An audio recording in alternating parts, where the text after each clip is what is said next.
শায়েখ ও মরু শয়তান। শায়েখ একদিন বসে মরুভূমির দৃশ্য দেখছিল।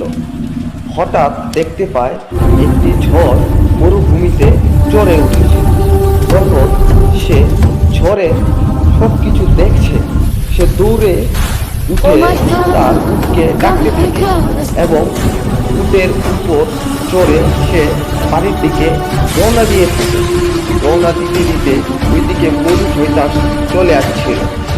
এসেই দেখে মরুর তল থেকে একটি শয়তান উঠে আসছে এবং শয়তানটি শায়েখের সামনে এসে উঠে দাঁড়ায়।